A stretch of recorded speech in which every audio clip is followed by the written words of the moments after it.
মুসা আশআরী রাদিয়াল্লাহু তাআলা আনহু কোরআন পড়তেছে, আল্লাহ রাসূল দাঁড়ায় গেলেন, সাহাবীরাও দাঁড়ায় গেলেন।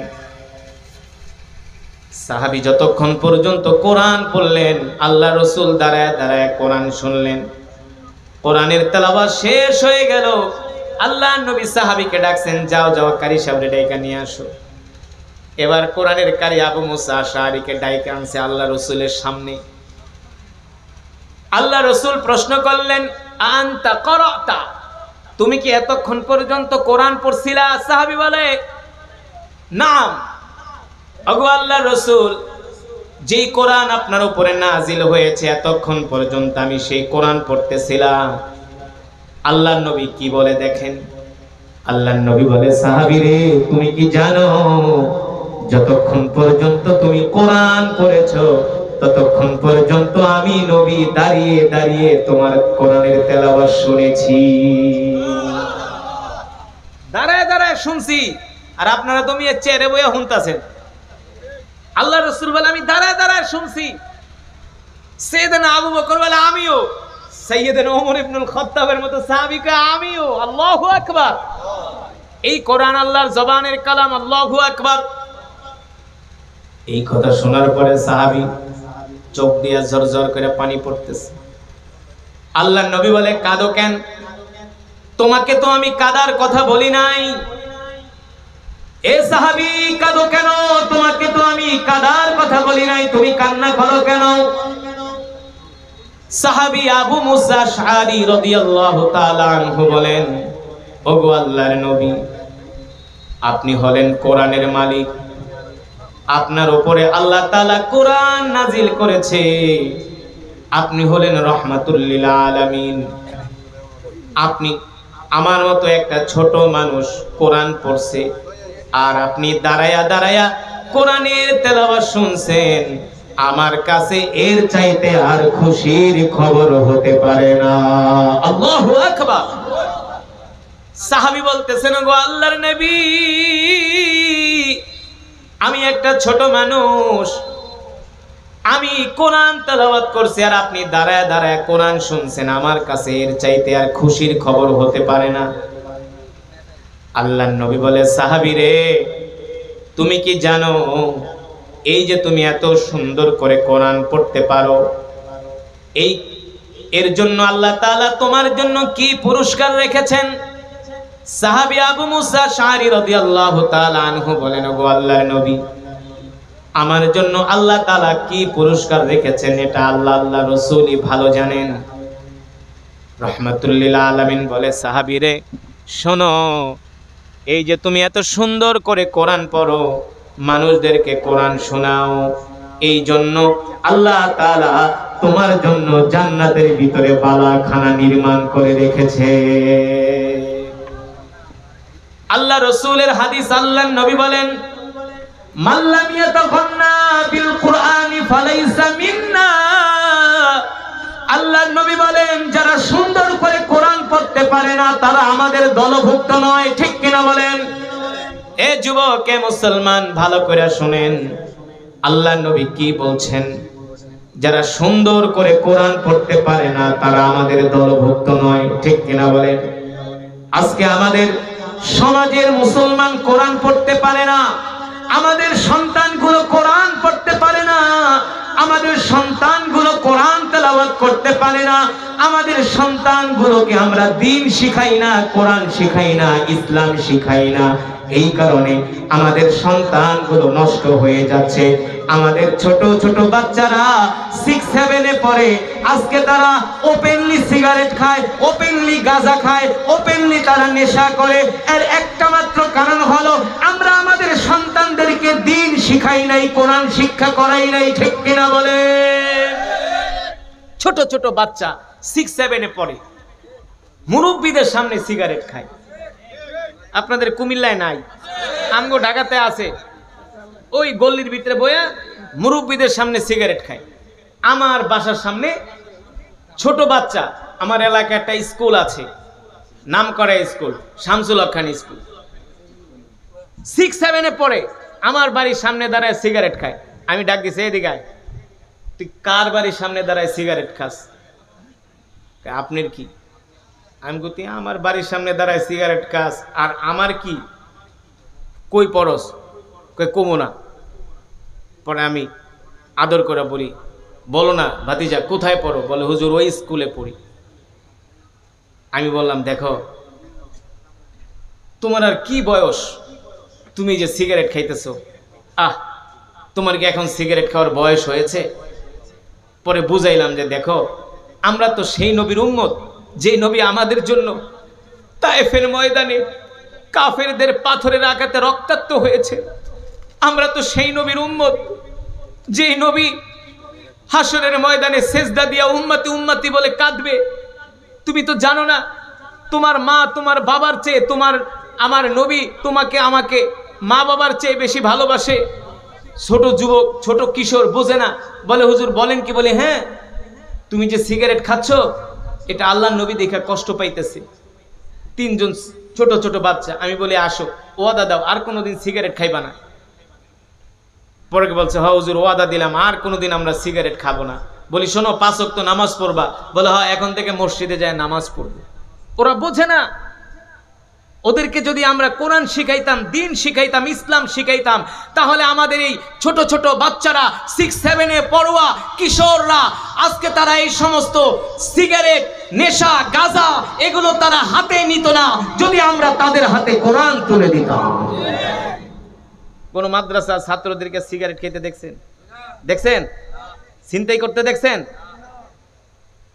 করতে বললে দেখেন যে হুজুর দেখছি।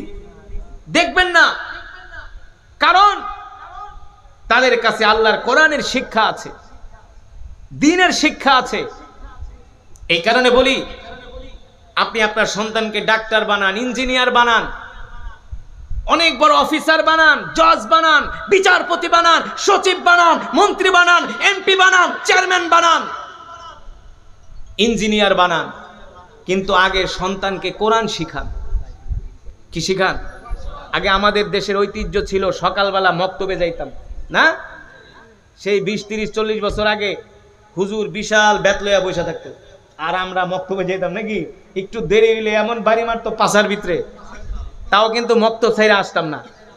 হুজুর যখন মক্তব ছুটি দিত কি শিখাইতো? এই বাড়িতে যায় ঘরের দুয়ারে পাড়া দিয়ে আগে মায়ের বাপের সালাম দিবি। কথা কয় না? কথা কয় না? আর এখন শিখাই দেয় মায়ের টাটা দিবা, টাটা বাই বাই। ওই দিনকে আমি আমার এলাকা থেকে আর এলাকায় যেতে আছে, ছোট বাচ্চা, হ্যাঁ হ্যাঁ বাপের একা পাপ্পা টাটা। এগুলো ইহুদি খ্রিস্টানদের কালচার, ওদের সংস্কৃতি। আমাদের সংস্কৃতি হলো আমরা সালাম দিব, আসসালামু আলাইকুম ওয়া রাহমাতুল্লাহ। এটা আমাদের সংস্কৃতি, আমাদের কালচার। ওই পশ্চিমারা, লাল চামড়ারা, লাল কুত্তারা ষড়যন্ত্র কইরা তারা আমাদের দেশের মক্তবগুলো বন্ধ করে দিছে। কথা বল না? আমাদের সন্তানদেরকে নষ্ট করে দিছে। আজকে হুজুরা মক্তবে বড় বড় বেদ দিয়া পিটাইলেও হুজুরদের মুখের দিকে তাকায় কথা বলতে পারতো না। আর এখন স্কুলে স্যারেরা ছাত্রকে যদি 2টা পিটানি মারে, চিনেন আমার বাপে ওই নেতা, একেবারে দিমো শেষ করে। বাস্তব নাকি অবাস্তব? বাস্তব নাকি অবাস্তব? এই যে আমাদের সন্তানগুলো বিপদগামী হচ্ছে, বেয়াদব হচ্ছে, কারণ কি? তাদের মাঝে আমরা দিন শিখাই নাই। আর শিখাইবেন কি? ওই মসজিদের মুয়াজ্জিনরা একা হুজুর আমার পোলারে পড়াইবেন, আমার মায়ারে পড়াইবেন, আমার নাতিনরে পড়াইবেন। কাহা কত বেতন? 4 জনরে পড়ায় 500 টাকা। যাই হোক 4 জনরে পড়ায় মাসে 500, বেতন কত? হেও 3 মাস বাকি। হেও কি মুয়াজ্জিন সাহেব পড়াইতে গেলে হ্যাঁ একটা লাল চা 2টা ওই টোস্ট বিস্কুট দিয়া বহায় রাখে। আর এই যে ইংরেজি পড়ায়, গণিত পড়ায়, ইংলিশ আর বাংলিশ, ওই স্যার গো বেতন নিল 5000 টাকা। হ্যাঁ, সপ্তাহে সপ্তাহে তাদেরকে কোরমা পোলাও খাওয়ায়, আর হুজুরের রং চার টোস্ট বিস্কুট দিয়া ঘরে বহায় রাখে, বেতনও 3 মাসের বাকি। কথা কয় না? উত্তরবঙ্গে গেছে ওয়াজ করতে, আরো 10 বছর আগের ঘটনা, আরো বেশি হবে। বেফাকের মহাসচিব চাপ ছিলেন আব্দুল জব্বার জাহানাবাদী, নুরুল ইসলাম অলিপুরি সাহেব হুজুর, আমরা একসাথে গিয়েছি। মাওলানা মাহফুজুল হক সাহেব, মঞ্জুর ইসলাম আফেন্দি, ঠাকুরগাঁয় কিছু হুজুর আইসে দেখা করতে আমগোর সাথে। বেফাকের মহাসচিব তো তিনি জিগায় কি করেন? কয় ইমামতি। কয় বেতন কত? কয় 600। কত? 600। এক ইমাম সাহেব টাকা, হুজুর বেতন তো 600 ঠিক আছে, কিন্তু 9 মাসের বাকি। তো ইমাম যে সভাপতির বাড়িতে যে রাতের বেলা চুরি করেন এটাই তো বেশি। সভাপতির যত খাতা গাট্টি সব লয়ে হওয়ার দরকার। 600 টাকা কেন বেতন দাও? কেন 600 টাকা বেতন দিবে ইমাম সাহেবকে? ইমাম সাহেবকে বেতন দিতে হবে এমন ভাবে, একটা মাদ্রাসার শিক্ষককে এমন ভাবে বেতন দিতে হবে যাতে তার কোনো পিছুটান না থাকে, যাতে করে সে দিনের কাজ করতে পারে নির্দ্বিধায়, নির্ভয়ে, নির্টেনশনে। ঠিক কিনা বলেন? না, হুজুর গো দিব 500 টাকা, আর খালি হুজুর গো বয়ান দিব। হুজুর মসজিদে থাকে না, খালি ঘুরে। ঘুরবো না, কি করব? কি করবে? হুজুরের কি বাচ্চা কাচ্চা নাই? কথা বলেন, বাস্তব নাকি অবাস্তব? যারা কোরআন শিখাবে, দিন শিখাবে, সমাজে তাদেরকে সম্মান দিতে হবে, মর্যাদা দিতে হবে। যতদিন পর্যন্ত এই জাতি, এই সমাজ আলেমদেরকে সম্মান মর্যাদা সবার উপরে না দিবে, ততদিন পর্যন্ত এই জাতি কখনো প্রতিষ্ঠিত জাতি হতে পারবে না। এই মিয়া কথা যে বলতেছি, কি দুনিয়া না ঘুরা সারা পৃথিবী ঘুরি। কারি আসাদকে সারা পৃথিবীতে চেনে না এমন কোনো দেশ নাই। মিয়া মালয়েশিয়াতে যান, ওই দেশে আলেমের কি সম্মান। মালয়েশিয়াতে যান, একটা হাফেজের কি সম্মান। ইমিগ্রেশনে যাবেন, ইমিগ্রেশন অফিসার জিজ্ঞেস করবো তুই কি ওস্তাদ? যদি বলে হ্যাঁ ওস্তাদ। ওস্তাদ মানে আমরা বলি আলেম, ওরা বলে ওস্তাদ। ওস্তাদ বলে 7 খুন মাপ। আলেমদেরকে এত সম্মান করা হয়। মিশরে, আমি যেখানে কেরাত পড়েছি, মিশরের সবচেয়ে বেশি ইঞ্জিনিয়ারদের, ডাক্তার আর কারি সাহেবদের দাম বেশি। ইঞ্জিনিয়ার, ডাক্তার আর কারি সাহেবদের দাম বেশি। মিশরে এক একটা কারি সাহেবকে এক এক প্রোগ্রামের জন্য বাংলা টাকা 2000, 3000, 5000 ডলার হিসাব করে 4000, 5000 ডলার দেওয়া হয় এক একটা প্রোগ্রামে। মিশরে একজন কারি সাহেব আছে, শেখ আহমদ তরতি। আমি তার এলাকায় গেলাম, তার কাছে যে আমি পড়েছি, পরে বললাম শেখ আমি আপনারে বাংলাদেশে নিমু। কয় টাকা দিবি? আমি কই পার প্রোগ্রাম 50,000। আমারই তো মিশরে 5000 ডলার দেয়। 5000 ডলার মানে 5 লাখ টাকা। 5000 ডলার মানে কি 5 লাখ টাকা। সেই দেশে কারি সাহেবদের সম্মান বেশি। সৌদি আরবে যান, আলেমদের সম্মান বেশি। মালয়েশিয়াতে আলেমদের সম্মান বেশি। তারা আলেমদের সম্মান বেশি দেওয়ার কারণে তারা সমাজে, তারা সারা পৃথিবীতে প্রতিষ্ঠিত। আল্লাহ তাদেরকে ধনী বানায় দিছে। আর আমাদের বাঙালিরা হুজুরের বেতন দেয় 6000 টাকা, চাউলের বস্তা হইলো 3500 টাকা। আর 2500 টাকা দিয়ে কি বাজার করব? মাছ কিনবো, তেল কিনবো না তরকারি কিনবো? এই কথা বলো, কি কিনবো? হয় 10,000 টাকায় বর্তমান বাজারে কোনো বেতন হয় না। এই কারণে বাঙালিরা যে এক কামলা খাটে। তোমরা যদি আলেমদেরকে সম্মান করতা, মর্যাদা দিতা, এক একটা আলেমের, মসজিদের এক একটা আলেমের মিনিমাম বেতন হবে 30,000 টাকা। কত টাকা? তাহলে ওই আলেম সারাদিন মসজিদে বসে শুধু ইবাদত করবে আর সমাজের মানুষের লেগে দোয়া করবে। এখন বেড়ারে দাও 10,000 টাকা, চাউলের বস্তা 3500, 3-4টা বাচ্চা পড়াশোনা করে, তাহলে কি করব? এই কারণে আমাদের দৃষ্টিভঙ্গি পাল্টাতে হবে। ঠিক কিনা বলেন? চেঞ্জ করতে হবে। আলহামদুলিল্লাহ আমাদের বলার কারণে এখন অনেক পরিবর্তন হচ্ছে। না বললে তো হইতো না, হইতো আমাদের বলার কারণে, আপনাদেরকে বুঝানোর কারণে এখন বাংলাদেশের অনেক শিল্পপতিরা মাদ্রাসায় পড়ায়, অনেক ডাক্তাররা তাদের সন্তানদেরকে মাদ্রাসায় পড়ায়, অনেক বড় বড় ইঞ্জিনিয়াররা তাদের সন্তানদেরকে এখন মাদ্রাসায় পড়ায় আলেম বানাচ্ছে। আলহামদুলিল্লাহ, আলহামদুলিল্লাহ। আমরাও ইচ্ছা করি, আমরাও প্রতিজ্ঞা করি যে আমরা আমাদের সন্তানদেরকে আলেম বানাবো, আর আমরা আলেমদেরকেও সম্মান করব। কারণ হাসরের ময়দানে আল্লাহ তাআলা আলেমদেরকে একটা সুযোগ দিবে যে দেখো তুমি কাকে কাকে চিনো। তুমি তো জান্নাতে যাইবা, দেখো তুমি কাকে কাকে চিনো, তাদেরকে সুপারিশ করার তোমাকে আজকে আমি আল্লাহ তোমাকে এক্সট্রা একটা পাওয়ার দিলাম, একটা সুযোগ দিলাম, তোমাকে সম্মান দিলাম। তখন